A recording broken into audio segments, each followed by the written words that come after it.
Fala pessoal, professor Eldo com você, seu nerd professor ou seu professor nerd, você decide. A segunda temporada de A Roda do Tempo tá batendo a porta, pessoal. E dia 1º de setembro vamos ver o que vai ser trazido para nós pela Amazon Prime para tentar interpretar a visão de Robert Jordan e nos mostrar o mundo de A Roda do Tempo. Então já clica no gostei e se inscreve no canal para me ajudar a levar esse vídeo para mais e mais aficionados sobre A Roda do Tempo. E eu tô aqui para trazer para vocês conteúdo inédito. Tem muito conteúdo aqui no canal sobre A Roda do Tempo. Eu gosto de fazer aqui uma análise sobre o que veio no livro e o que eles trouxeram na série. A Amazon tem um sério problema com adaptações. Eles adaptam demais.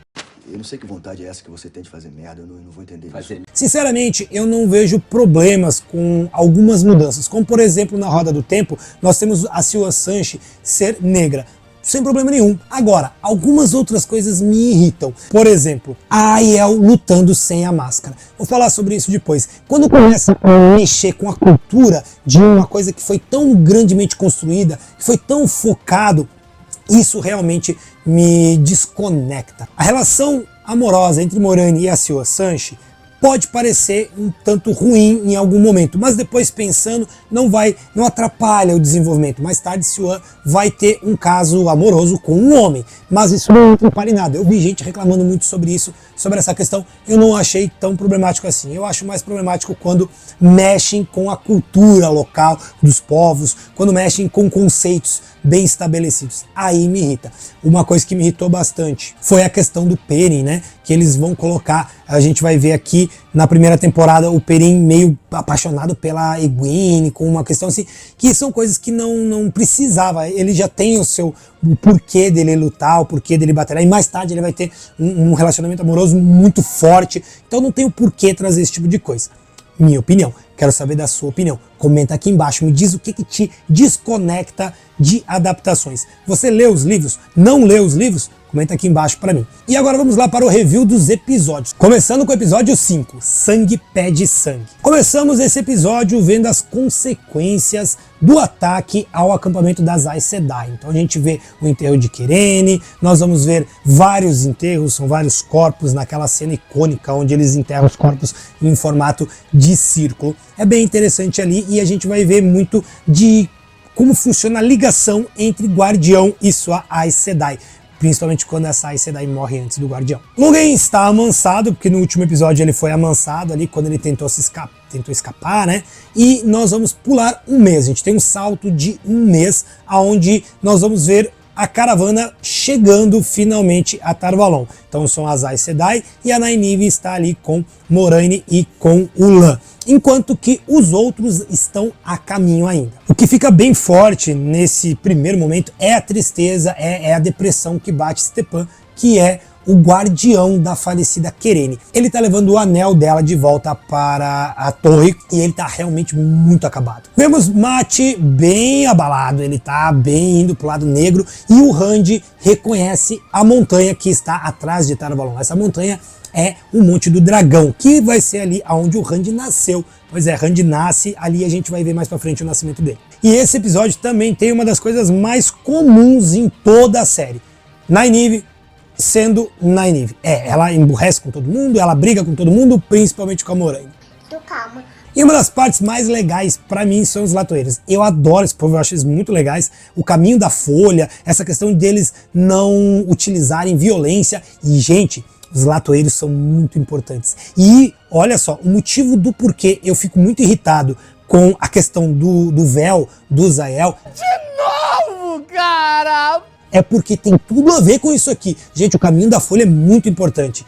E o episódio vai continuar com os latoeiros enfrentando e mostrando como funciona o caminho da folha contra os Filhos da Luz. No final, Egwene e Perrin acabam sendo capturados e são torturados. Nós vamos ver Rand conhecendo Loial, o nosso amigo Ogier. O pessoal reclamou muito da forma como o Loial está representado aqui, porque ele é bem diferente dos livros. Eu até entendo a ideia de tentar uma coisa mais simples e que seja com efeitos práticos e não com tanto CGI, porque senão ficaria muito ruim. Ele é bem mais alto que isso, mas as mãos dele parece que não tem movimento, parece uma luva de borracha. Finalizamos o episódio com a morte de Stepan, né? A morte do Stepan finaliza esse ciclo, né? Mostrando o enterro dele, o funeral dele, né? E a dor dos Guardiões pela perda de um colega. E o episódio 6, A Chama de Tar Valon, começa com um flashback dela, Siuan Sanche. Sim, a jovem Siuan Sanche tem a sua casa queimada durante um momento em que ela está em pesca ali com o pai dela. A gente fica sabendo que ela está em Tear. Tear é um dos lugares onde a canalização do poder é proibida. As Aes Sedai não vão até Tear. E lá no finzinho, assim, lá no fundo da imagem, nós vemos a Pedra de Tear. Ela então tem que deixar o pai e ir para Tar Valon, onde ela vai acabar se tornando a Amyrlin, a Vigia dos Selos, e a Chama de Tar Valon. Legal ver agora o salão. Esse episódio, o episódio 6, ele é basicamente isso, tá, pessoal? Todo ele em volta das políticas das Aes Sedai. Então tem muita coisa aqui. Esse primeiro momento a gente vai ver o que seria o julgamento do Logain e acaba se tornando o julgamento da Moiraine. E, é claro, nós vamos deixar as consequências desse julgamento para o dia seguinte. Porque nesse momento nós vamos ver que todo aquele momento em que a Siuan vai questionar a Moiraine e a Moiraine, né, não aceita responder, ela diz que não pode responder, é basicamente uma encenação. Porque Siuan e Moiraine são amantes. E elas são amigas há muito tempo. E elas há muito tempo ouviram essa profecia de que o dragão havia nascido, renascido no caso. E elas juntas estão fazendo esse processo de encontrar o dragão. Então a Moiraine, ela vai ter um encontro com a líder da Suaja, que determina que ela fique em Tar Valon. Para poder continuar os seus caminhos, ela acaba convencer Siuan a exilá-la da torre. E assim acaba sendo a sua penalidade por ter, né, questionado. Assim, Siuan consegue fazer aquilo que a Moiraine precisa que faça para ela continuar seguindo o dragão e ao mesmo tempo consegue fazer com que o salão continue havendo como, né, o trono de Amyrlin, a sua líder. No meio disso tudo, nós ainda vamos ver a Moiraine libertando, entre aspas, o Mat da influência da adaga, né? A gente vê ali toda aquela mácula sendo retirada de dentro dele e ela consegue colocar de volta na adaga. Vamos ver a Nynaeve brigando com a Moiraine de novo. Nós vamos ver a Moiraine tentando convencer o pessoal a seguir ela. No final do episódio, eles seguem em direção ao Portal dos Caminhos. Uma das coisas que me deixou também chateado, mas não me estragou a experiência, foi o Portal dos Caminhos, porque o portal ele não exige canalização para começo de conversa, ele fica em locais escondidos, perdidos, porque ele tem muitos séculos e as pessoas não usam. É só tirar, tem uma espécie de alto relevo que eles mexem, daí o portal abre, depois coloca, ele fecha. Aqui é necessário canalização e tudo mais. Há toda uma estrutura e eles são maiores, grandes, e aí eu fico pensando, porra, um negócio que serve para atravessar milhões de quilômetros em segundos e não tem ninguém cuidando, ninguém tá nem ali, tá ali só solto no nada. Não, fica tranquilo, vai dar tudo errado. Não acho que ficou legal, tá? Sinceramente, isso foi uma das coisas que me desprendeu um pouquinho da série. Eles entram no Portal dos Caminhos e Mat fica para trás. E só vamos ver Mat agora na segunda temporada, é a última vez que ele aparece. E é por isso que o episódio 7 se chama As Trevas no Caminho. Pessoal, às vezes fica muito escuro, fica ruim de enxergar. Nós vamos ver o Loial falando que os caminhos já foram verdejantes e brilhantes. Os caminhos foram criados pelo poder único da fonte masculina, de saidin. Quando anos depois o Tenebroso maculou a fonte, o lado masculino da fonte, os caminhos entraram pelo mesmo caminho. E assim, Machinchin acabou tomando forma dentro desse lugar e tornando ele assim um lugar tão perigoso. Nós vamos ver também um Troll ali e aquele momento em que parece que é a Egwene que está canalizando. Mas no final a gente vai descobrir no próximo episódio que quem canalizou foi o Rand. Esse é um dos momentos em que o Rand mostra que já está canalizando sem saber. Vamos ver Nynaeve mostrando todo o seu poder de novo, sem querer, mas protegendo eles, enquanto que a Moiraine abre o portal e eles saem dos caminhos. E depois daí o episódio fica um porre. Sim, o episódio mais chato da temporada, o episódio 7 é muito ruim, cara. O episódio 7 se baseia na história do Lan e da Nynaeve, eles se amam, eles não se amam, eles podem, eles não podem ficar junto, o Rand e o Perrin brigando, a Egwene brigando com o Rand por causa do Mat, o Rand brigando com todo mundo. Cara, o episódio é só picuinha entre eles, sabe? Não é chato, de todos os episódios é o mais chatinho. A única coisa que acontece ali é que a gente vai ver que no final o Rand vai finalmente se identificar como dragão e a aparição da Min. Aqui parece que todo mundo sabe que ela é uma vidente, porque a vidente em mim, não gostei muito disso. Eu não queria falar sobre isso, mas eu vou falar. Sim, a cena inicial do episódio que a gente vê a Aiel lutando. Os Aiel são os guerreiros mais poderosos de todos, e a luta, a gente vê ali uma luta, né, uma Aiel lutando contra vários guerreiros, e é muito legal. Só que é uma cena que eu mais odeio na temporada. O episódio 7 pra mim é muito ruim de ver. Eu tive que rever ele essa semana e, cara, me doeu. Porque ela luta sem o véu. Cara, nos livros, a gente vê, os Aiel vão ser muito importantes, eles vão seguir Randy, e tem tanto Aiel homens quanto Aiel mulheres, as donzelas, e tem momentos que é muito interessante que tem um perigo e elas saem pra lutar, elas pegam o véu e as armas, e saem pelada, nua, os homens também, pelado, sem nada nos pés. Esquece essa merda aí, porra. E vemos o final do episódio, quando Randy e Moiraine finalmente decidem seguir para o olho do mundo, deixando todo mundo para trás. Pois é, pessoas, a gente vai ver então no finalzinho ali o encontro entre Perrin e a Egwene, inclusive o Lan também muito indignado com a Moiraine por não ter levado ele, por ter escondido até mesmo ela para que ele não pudesse seguir. E o capítulo 8, o olho do mundo, começa com um flashback. 3.000 anos atrás, Listerine Telamon, o dragão renascido, conversa com a Amyrlin daquela época, a chama de Tar Valon, e eles estão discutindo. Ele precisa e quer a ajuda dela e das Aes Sedai femininas para atacar o Tenebroso, coisa que ela não aceita, porque ela acha que vai acabar dando mal. Já avisei que vai dar merda isso. E realmente aconteceu, deu merda. O Listerine e seus 99 companheiros atacam o olho do mundo, atacam a prisão do Tenebroso, acabam fazendo uma brecha nessa prisão, da onde o Tenebroso consegue tocar saidin e maculá-lo. A partir daí começam as guerras, que não aparecem aqui ainda, mas a gente sabe que é isso que vai acontecer.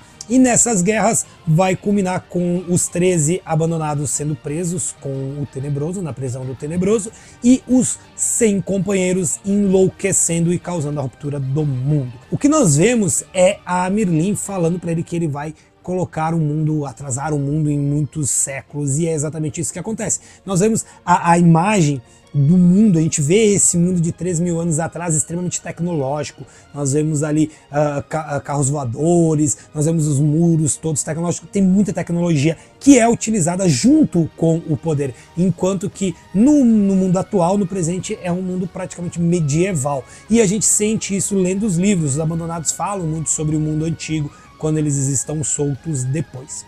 E o episódio todo ele é dividido em duas partes. Numa delas nós temos Fal Dara se preparando para o ataque, na outra nós vemos Moiraine e Randy indo em direção ao Olho do Mundo. Enquanto em Fal Dara os homens vão para a fortaleza do Desfiladeiro, onde eles enfrentam os Trollocs e acabam sendo derrotados, as mulheres então preparam uma defesa. E ali 5 mulheres que são capazes de utilizar o poder vão para a linha de frente. A irmã do Lorde de Fal Dara, Egwene e Nynaeve, e outras duas aleatórias que estavam ali passando e foram escolhidas.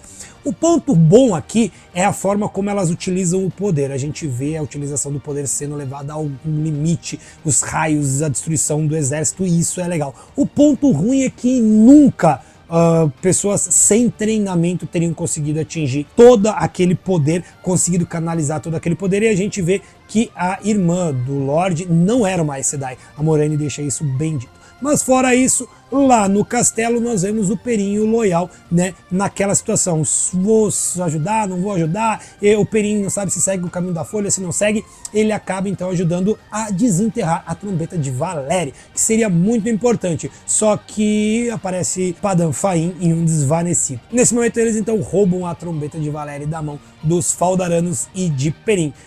Padan Fain vai embora, e Padan Fain vai ser muito importante depois que ele pegar a adaga de Shadar Logoth, que ficou lá em Tar Valon, e o Mat vai ainda me incomodar por causa disso. Enquanto isso, no Olho do Mundo, o Randy acaba se encontrando em uma decisão.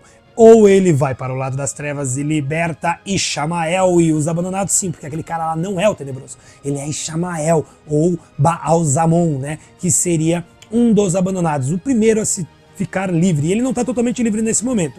Ele precisa convencer Randy a libertá-lo. E o Randy faz exatamente isso. Não, peraí, professor Eldo, ele não destruiu o Ishamael? Não, pessoal, dá pra ver o Ishamael sorrindo no final. Não, Randy não vai pro lado das trevas, mas ele liberta Ishamael e com ele vários outros abandonados. E nós vamos ver isso provavelmente agora na segunda temporada.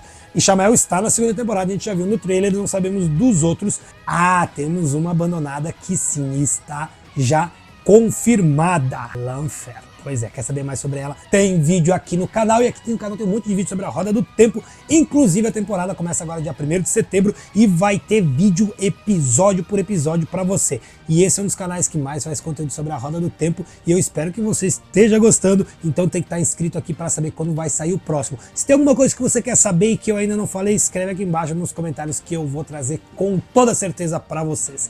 Um forte abraço e se cuidem e até dia 1º, porque vai ter vídeo aqui. Você não é uma peça, rapaz. Você é a água que faz a roda girar.